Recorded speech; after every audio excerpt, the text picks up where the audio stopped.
Telepathy. The power to control people's minds. Seeing things hidden from sight. Science or science fiction? What happens if this power falls into the wrong hands? Or is used as a weapon in warfare? Find out in the 5th dimension as we use science to unravel the truth behind telepathy.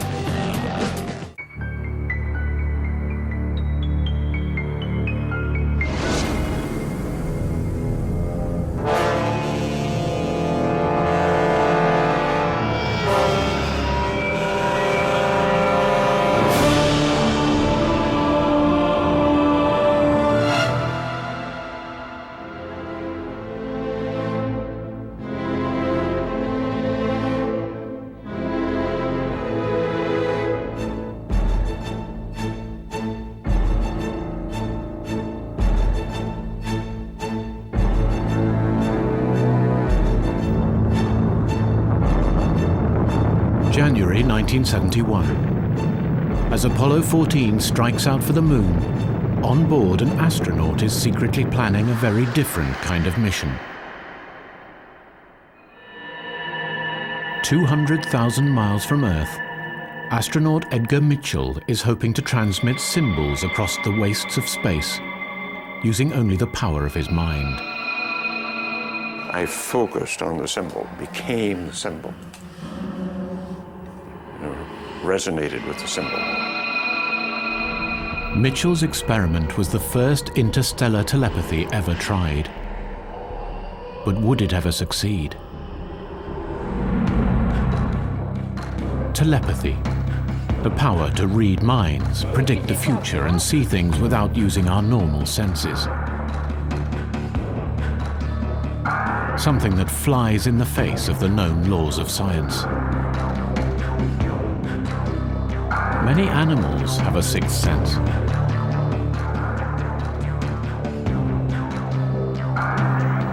Snakes can detect minute changes in their environment, using only their tongue. Lone wolves can keep in touch with the pack over vast distances. Could these senses exist in humans, hidden deep in our brains?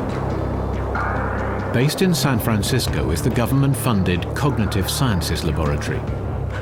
Scientists here study psychic or psi anomalies. They're trained to be skeptical, but even some of them take telepathy seriously. James Spottiswoode is professor of physics and well-known critic of the paranormal.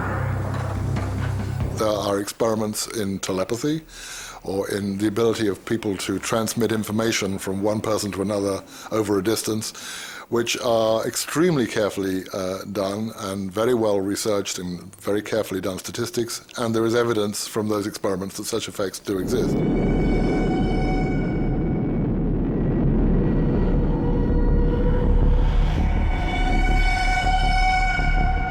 Enough evidence to lock the American and Russian intelligence services in psychic warfare.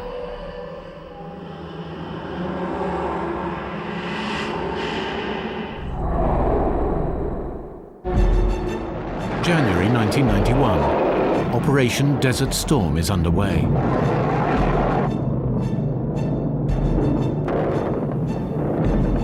While the Allied forces are destroying Saddam's regime in Iraq, a different kind of war is being waged back in America. A secret US unit is in operation at Fort Meade, near Washington. This is Operation Stargate, a highly confidential unit with an extraordinary mission: to spy on the enemy by using telepathy or remote viewing. Director of the project, Dale Graff. There were tasks that had to do with locating Scud missiles, or whatever the missiles were called then. Predictions of certain strikes, which in 1 or 2 cases I know were accurate. We did predict. Top target was enemy of the hour, Saddam Hussein.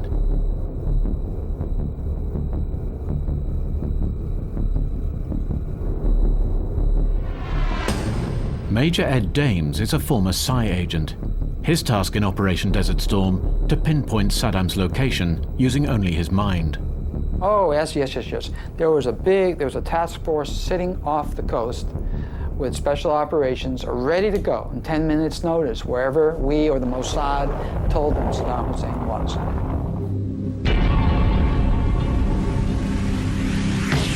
PSI agents have been working inside the US military machine for the past 20 years. It's a hard job to explain to outsiders. A lot of what they did is still classified, and sometimes even they don't really know how their strange powers work. For 17 years, Lieutenant Joseph McMoneagle was a psychic spy and superstar of the Stargate unit. We don't last too long in the kind of job that I was doing. And I had lasted a lot longer than most, so they called me in and interviewed me. After being interviewed, the second thing they did was have me tested to make sure that I was stable and not crazy. That's a pretty good idea. In the Vietnam War, McMoneagle had been a point man, a role where his powers had been stretched to breaking point. You know, when you're in a very stressful situation and you have to make a decision, it's a life-death decision. You know, sometimes you have to go with your intuitive side, and it's kept me alive more times than not, to the point that other people would start trusting me more than not in making those decisions.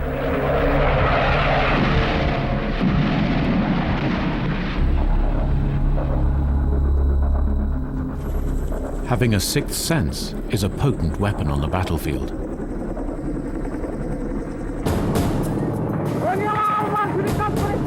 For a squad navigating through enemy territory, survival can depend on predicting ambush or danger ahead.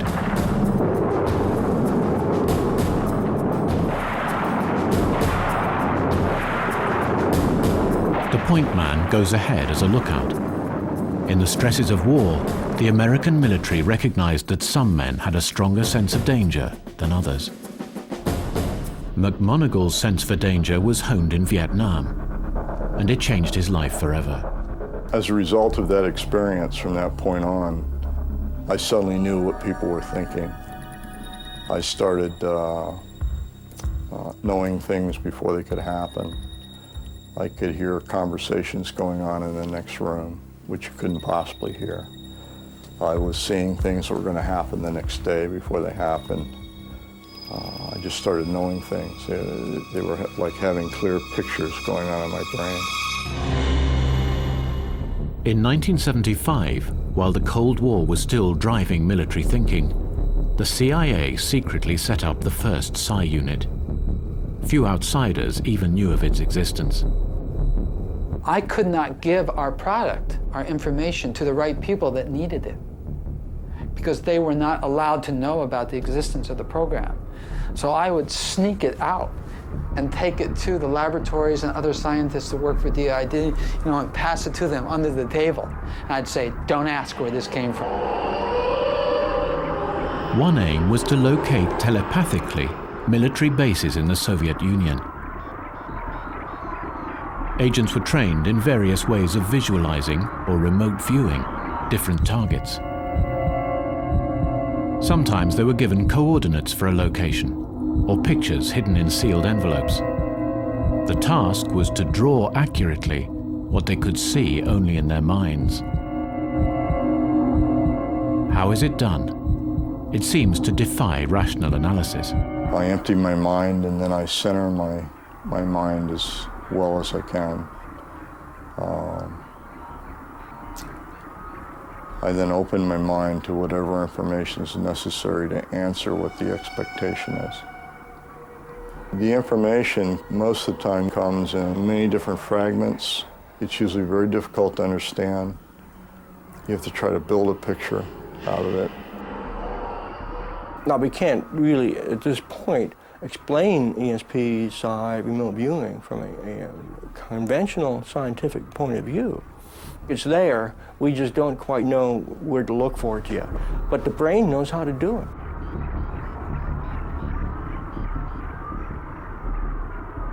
Each idea appears to exist as a pattern of information. So we tune our radio, our oscillator, into that particular pattern, and we lock onto it. One of Stargate's top priorities was Severodvinsk, a closed city at the heart of the Soviet armaments industry.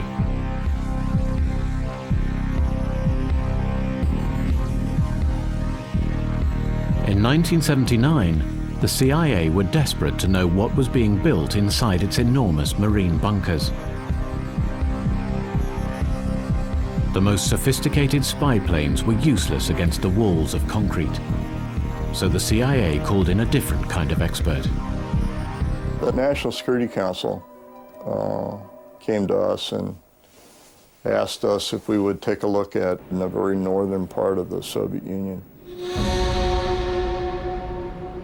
We were using coordinates at the time. So Joe had no idea what these coordinates meant, because even if he had looked at a map, we were interested in the buildings that are down there that don't show up on the map. What was about to happen was extraordinary.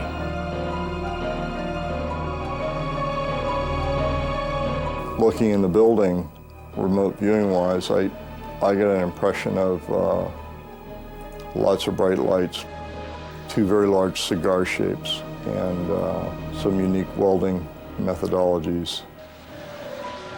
I had a sense that there were two very large hull shapes that were being welded side by side, which kind of threw me a little bit because I had never seen two hull shapes being put together like that. And basically, they're being put together this way. What McMoneagle visualized appeared to be accurate. The shapes he described matched what the Russians really were building. An Akola-class submarine, the biggest in the world. But the US authorities were skeptical.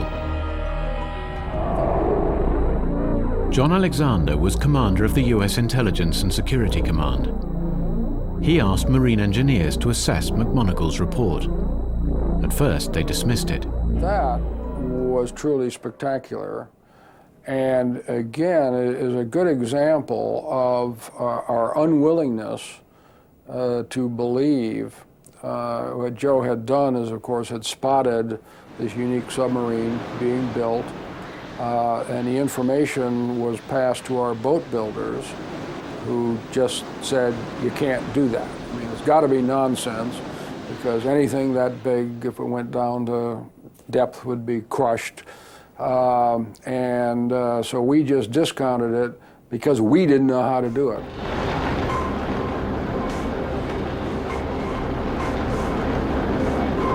But the naval experts were wrong. The Akola submarine turned out to be the ultimate weapon of mass destruction. Capable of launching long-range missiles from any depth and carrying up to 200 nuclear warheads, it confirmed NATO's worst fears, that Russia was winning the arms race.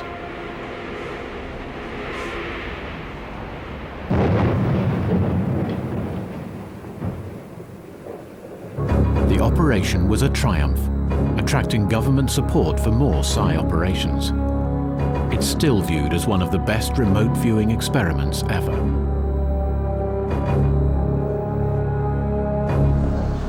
But while one remote viewing exercise might be a hit, the next might be a complete miss.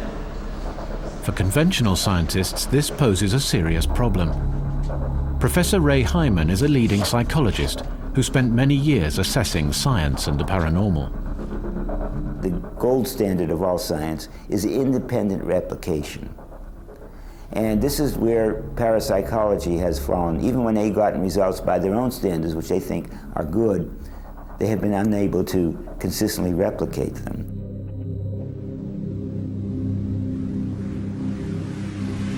But in the icy depths of the Cold War, American intelligence services could not afford to be skeptical. Russia was outperforming America.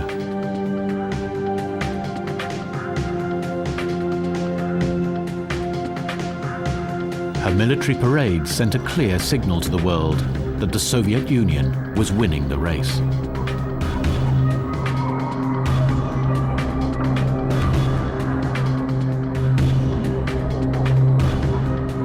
Kremlin would do anything to stay ahead of the game. Oleg Kalugin was a general with the KGB. He knew how much serious interest the agency was taking in the paranormal. From the early stages of the Cold War, the Soviet scientific community, supported, financed, and inspired by the KGB and the Defense Department of the USSR, they would provide monies for research and, well, look for what may come out of it. So that was the beginning. The KGB had become particularly interested in an experiment that had taken place in the 1960s. An experiment which suggested that the paranormal might have something to offer. Karl Nikolaev, an actor and journalist, successfully switched a light on purely by the power of thought.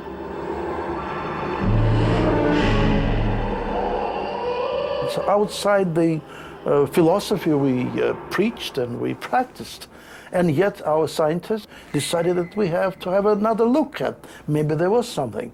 And indeed there were people who we found who had natural, mental powers, extraordinary power. Nikolaev also claimed to be able to communicate telepathically over long distances. His achievements have still never really been explained. In 1998, an American team filmed this experiment. On camera, Nikolaev met with Dr. Stanislav Popov for the first time. Popov, a well-known medium, was given a sealed envelope with instructions in it that he was to communicate to Nikolaev telepathically. He was to take a small statue of Lenin from the chest of drawers and place it on the table. Еще вперед. Вперед. Думай. Так, сюда.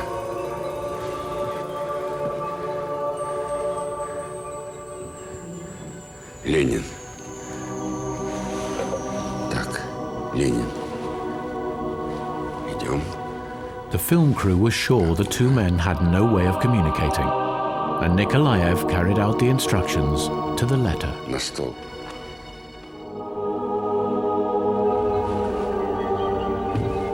На стол. People with these extraordinary abilities would be used to look for the crime, looking for some people who disappeared, or, I don't know how successful they were, but at least experiments were, conducted in my time and afterward.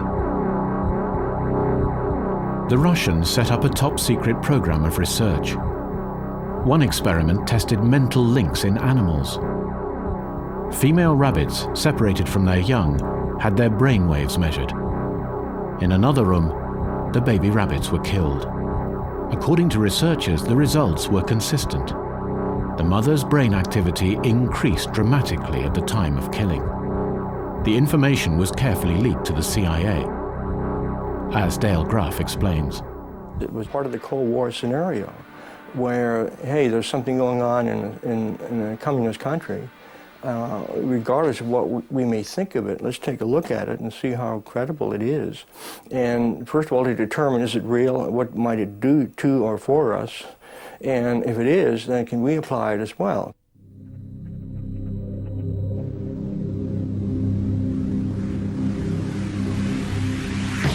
But while American government interest in the paranormal was cautious, one leading scientist decided to secretly enter the race. In 1971, astronaut Dr. Ed Mitchell planned to carry out the ultimate telepathy experiment: thought transfer from space. I had been reading the literature of parapsychology and realized there wasn't an explanation in classical science. And I realized that if this was real, science was very negligent in not working to find out what is the reality here. And so the moon flight seemed like a perfect opportunity to experiment at a great distance.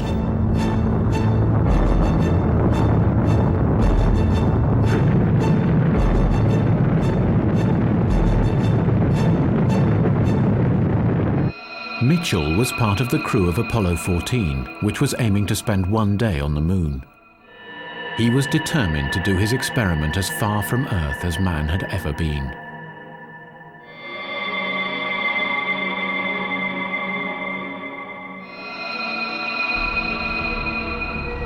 Mitchell had taken with him a set of Zener cards, often used in telepathy experiments. His aim was to communicate the symbols back to collaborators on Earth. He intended to do it during the scheduled rest periods fixed in their program. I would concentrate on each symbol for 15 seconds, while my colleagues in the United States would attempt to write down what they thought the symbols were. I focused on the symbol, became the symbol, resonated with the symbol, so that presumably the people in the United States could resonate with me and in some way pick up that, which with amazing accuracy they did. But the conditions and results of Mitchell's experiments have been questioned. Liftoff was late and the schedule was changed, so his Earthbound recipients did their part of the test at the wrong time. Even so, 2 of them got 1/4 of the answers right, higher than the laws of chance. Back on Earth, Mitchell took his results to parapsychologist Joseph Banks Rhine. He was the leading research figure in my history as I started studying this, and the one with the best credentials, the one with doing the most work, the most credible work, and the most scientific outlook and perspective. No nonsense, just good, hard science. And so it was natural that I would turn to him. Based at Duke University, North Carolina, Rhine had been carrying out his research since the 1930s. Rhine spent 30 years trying to explore the paranormal through scientific means. Mitchell's space experiment was based on one of Rhine's designs. Sitting on either side of a screen, the subject tries to turn over whichever card the controller has picked and passed on telepathically.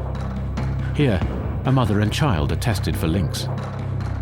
Using statistics, Rhine wanted to show that something more than chance was happening in his lab and on the Apollo 14 mission. Chance could have produced this result out of 1 out of 3,000 experiments, which is pretty good t-value, statistical value. But Rhine's methods came under fire from scientists like Ray Hyman. The main methodological flaws that people criticized Rhine for was that his cards were not well controlled. He used hand shuffling methods, which we now know don't really truly randomize. And one of the weaknesses of parapsychology is that they do rely completely on statistics to decide whether the phenomena are real or not.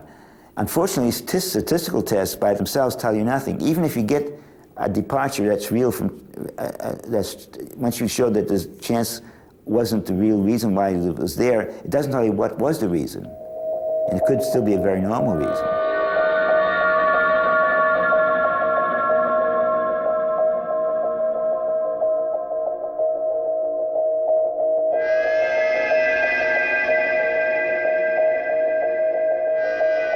Some of these criticisms he tried to meet. He tried to now correct his methods. But as he corrected methods according to criticisms, the size of his effect kept going down, getting smaller and smaller and smaller. And it looked like by the time he was going to do these things completely right, there was going to be nothing left. If some Americans were skeptical, the Russians weren't going to give up. Secret pictures of a parapsychology research institute in Moscow showed that this was a serious business. But was this real science, or an elaborate hoax intended to confuse and distract the Americans? It was sort of you might call it a psi race. And the problem that we had was getting credible reports out of the Soviet Union, because it doesn't take very much to hide a remote viewing or a parapsychology lab. Rumors of Soviet projects became wilder and wilder. Telepathic killings, teleportation, mind control. The CIA realized this was a race they had to join. They focused on the Stanford Research Institute. Hal Puthoff was a physicist there. In the 1970s, the CIA employed him to start research on telepathy. When the CIA first approached us, what they brought with them was documentation, which was absolutely, to me, mind-boggling.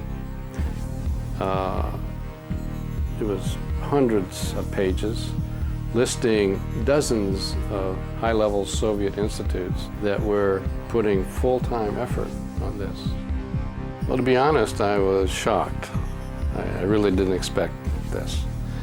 And I have to admit that even after 13 years of being in charge of the project, which grew into a multi-million-dollar project, still, toward the end, every time I'd go into an experiment, I'd say to myself, what am I doing here? This can't possibly work.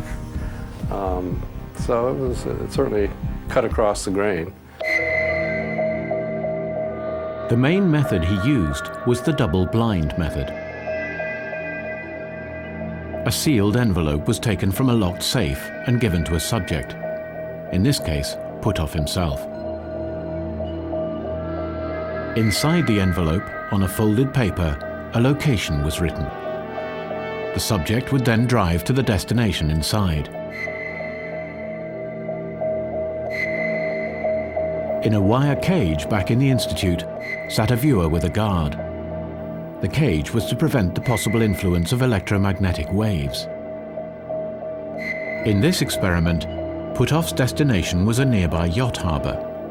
The remote viewer drew a picture of what he visualized from reading Puthoff's mind. Time and again, the viewer got it right. We put remote viewers on submarines, for example, and take them into the ocean to where we had enough seawater shielding, which is a conductive shield, which should shield electromagnetic signals, even at very low frequencies. And they would still perform admirably. So not being able to pinpoint a mechanism was always something that was swimming around the back of my mind, and was still a challenge. I get a sense I want to associate the individual. Individuals that have good remote viewing talent may be able to describe many times, in fact most of the time, very well the remote scene or the remote object, but they may not know what it is. So the point is the seeing is not the same as the knowing. So the interpretation, to me, is still a big issue. It was an ongoing problem. In this experiment, the location was a swimming pool in San Francisco. The viewer saw water and pools, but identified the open-air swimming pool as a water treatment plant. Seeing something that they couldn't identify often happened in the Stargate experiments. Were their accurate results just lucky guesses? Even more worrying was news that the Russians were making sinister progress. There was a KGB defector, Nikolai Kokolov, who had come out, and he talked about experiments of fracturing spinal cords and actually using this literally as a weapon. Like a villainous Bond character, Kokolov had worked as an assassin for the KGB, carrying out his attacks using a handgun camouflaged as a cigarette packet.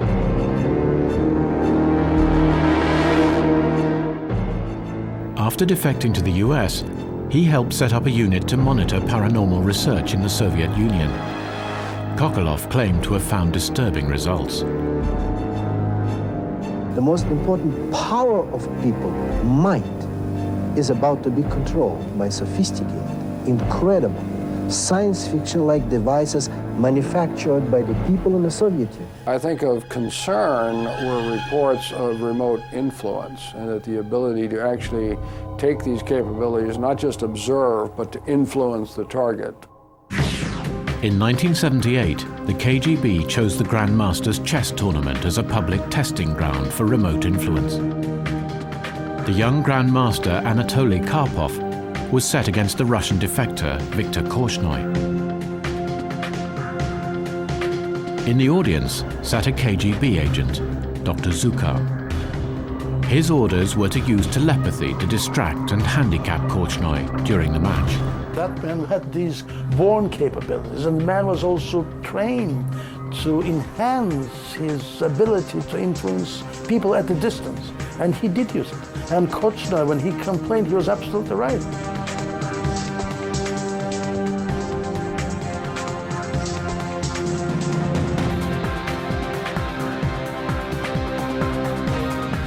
Korchnoi demanded that Dr. Zukar be thrown out of the tournament rooms.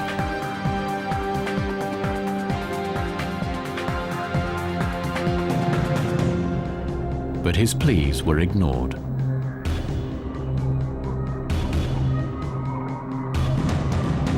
After a number of intense rounds, Korchnoi lost narrowly. As far as he was concerned, the KGB was responsible for his defeat. I came to Philippines to play, well, 1 against 1. I was not quite right. The whole Red Army against me. Well, and in the charge of the army, not Baturinsky, Zukar.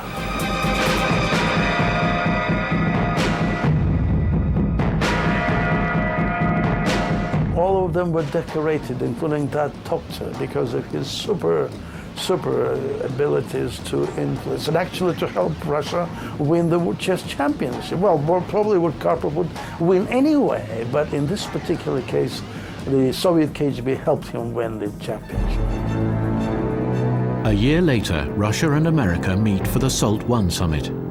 For the US, it's particularly tense. Secret Russian reports suggest the KGB plan to use remote powers to influence high-ranking officials. Could the American president be in danger? Influence would have been probably a better way to do it, because if you kill a president and somebody else comes in who is an unknown, it's better if you've got control of something, a person or a system that belongs to a threat or an enemy, to use it so that you still can manipulate it rather than to kill it. In spite of the mutual mistrust, the two superpowers reach a historic agreement to limit strategic atomic weapons. Although the nuclear risk was reduced, other parts of the arms race continued. John Alexander gives the picture. Everything that you developed, be it remote viewing or a new tank, had to be based on a threat. And so one of the ways of getting programs going and supported was to say, oh, you gotta watch out, because they got a better widget coming over there. And for the US, hostilities were emerging in other places. November 79, Iran. Islamic students stormed the American embassy and took more than 50 US hostages. Stargate was called in. It was extremely debilitating over a period of time. It lasted for over 10 months, and it was 64 people, and it was the same target, and we had to keep going back to it over and over and over. Hal Puthoff recalls the first breakthrough. While the remote viewer was giving the medical description, he said, you know, this fellow is so sick, he should be in a hospital, but he's not in a hospital. And not only that, but I see him on a plane in a few days, and he practically dies from the vertigo of being in this plane. So anyway, we just sent all that information off. Shortly afterwards, a hostage is released for medical reasons. Coincidence or genuine remote viewing, and a much-needed success for Stargate. They did acquire very accurate information, including, you know, the health status of one of the individuals and the note that he was going to be unexpectedly released, and that happened within a 24-hour period after the viewers had noted it and predicted it. But for every psychic victory, there have been failures. 3 years later, a case comes up in Verona, Italy. The highest-ranking American NATO officer was abducted from his home, General James L. Dozier. I was jumped from the rear, spun around, and I was looking down the barrels of 2 silenced pistols. A fight started, which I very quickly began to lose. And pretty soon they hit me on the head and fell to the floor. Then they brought a trunk, put me in the trunk, and took me away. They said several times that we're the Red Brigades. I heard that, but I wasn't sure whether they were going to kill me or hold me for ransom or what. Stargate agents are quickly called in to help visualize Dozier's location. But it wasn't going to be a straightforward job, and the clock was ticking.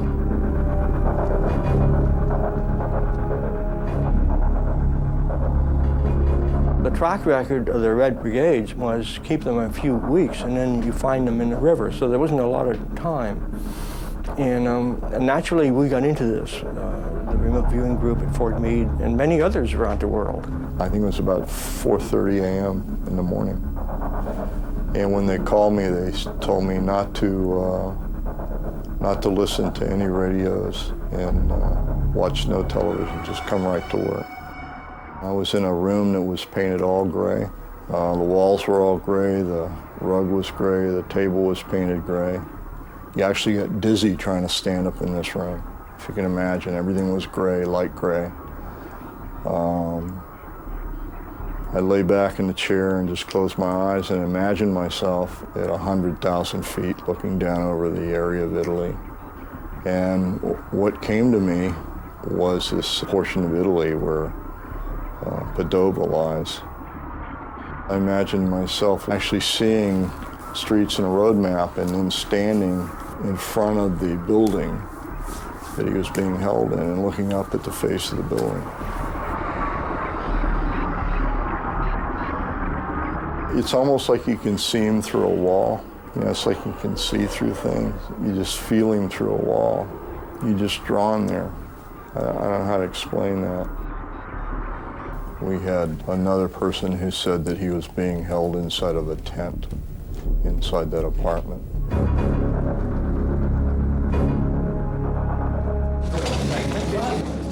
"42 days after his abduction, an Italian special unit finds General Dozier and releases him, alive and well.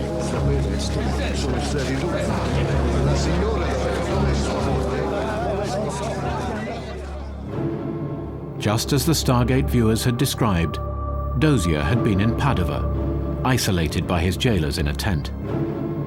If just a coincidence, these were astonishingly accurate guesses. But Stargate is absent from Dozier's account of his release. I just can't tell you what a superb job the Italian police did.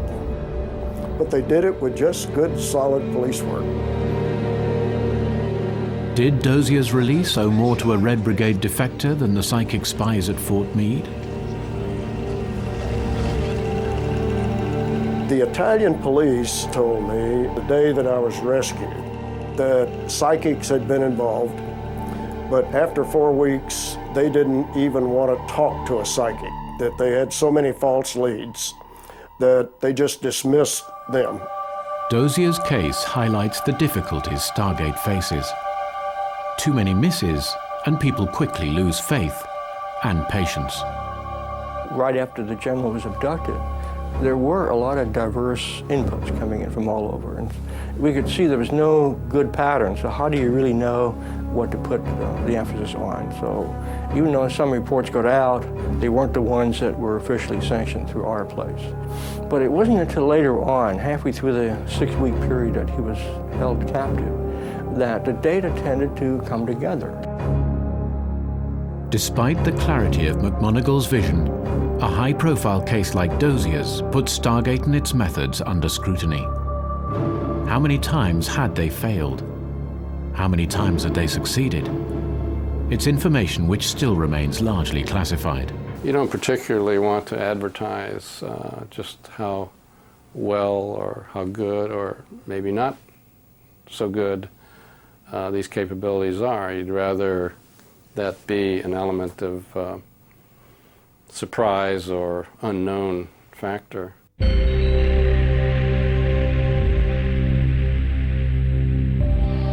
By the end of the Cold War in 1995, the CIA ordered that Stargate's 20-year operation was put under review.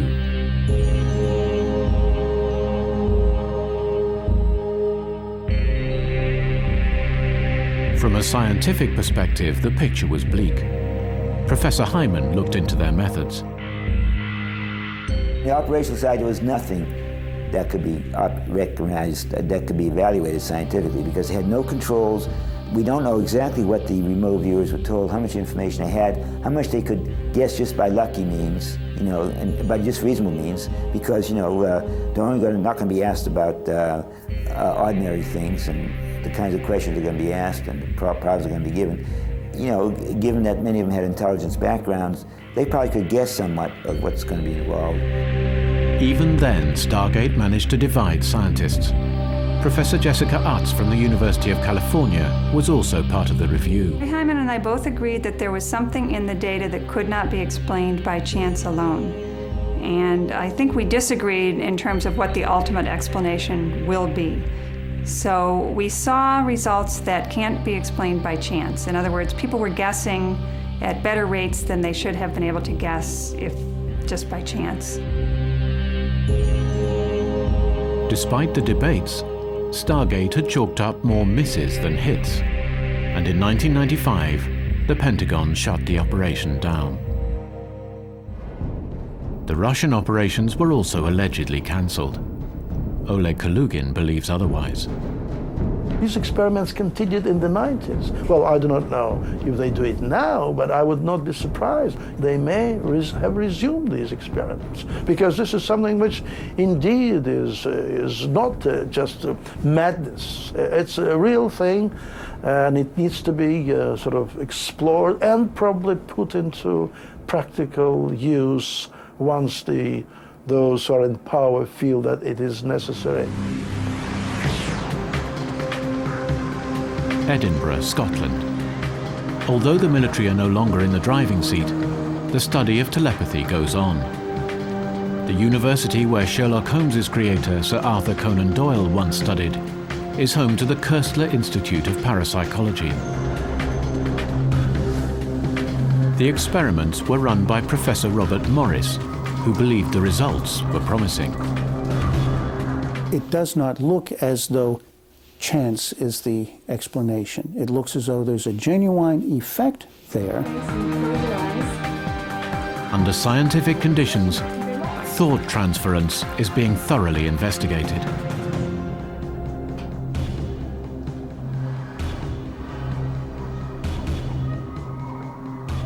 It looks as though we found additional ways that people can get information in from the world around them, through something that might be analogous to a new sense, but maybe something more direct than that.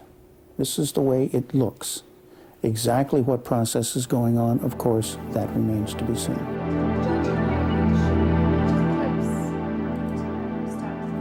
Known as the Ganzfeld procedure, the experiment shows a short film to a transmitter party.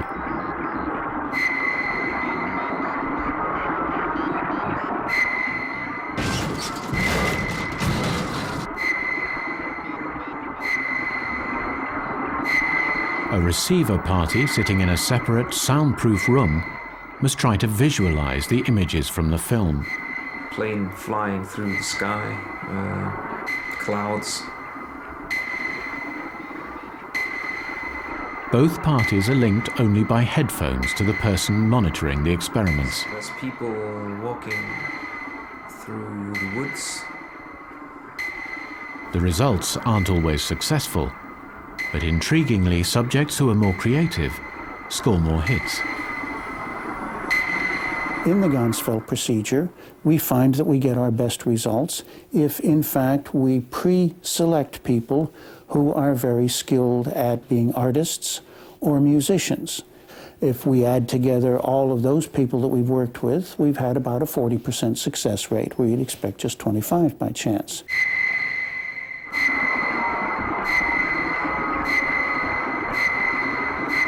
But is this hard science, or just pure coincidence? We try to apply as many of the standards of present-day science as we possibly can. We try to design our studies so that the interpretations of them are fairly straightforward. With the Gansfeld experiments, there's the same problem with all the other parapsychological experiments.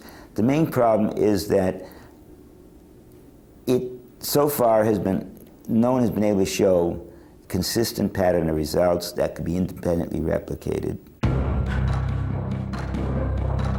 Proving telepathy really works is a difficult road to travel down.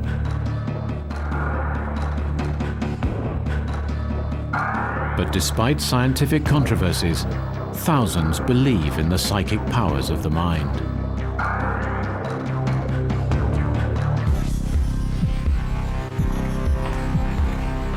And today, Stargate's legacy lives on in its own small way. Now retired from his post as Psi agent, Ed Dames remains a firm believer in his paranormal talents and runs his own psychic detective agency on the island of Hawaii.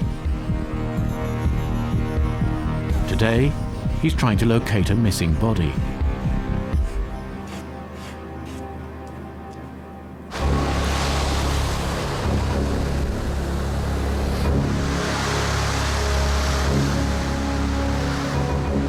Using remote viewing, he thinks he's found the spot, out on a beach in the north of the island.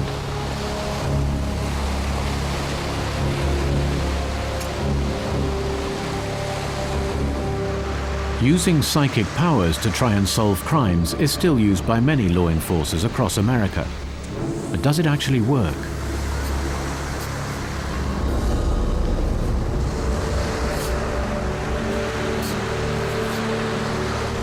In this case, no body was turned up.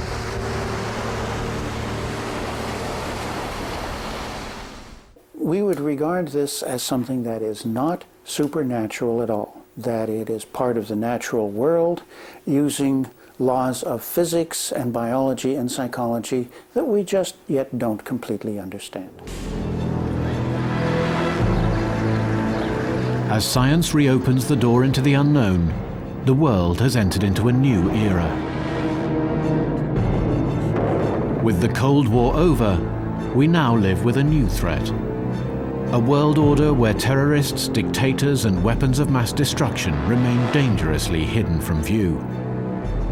In the fight against terrorism, could we be entering a new era of psychic warfare? In 2003, Joe McMoneagle confirmed that he was asked to help in the search for Saddam, but he would not reveal by whom.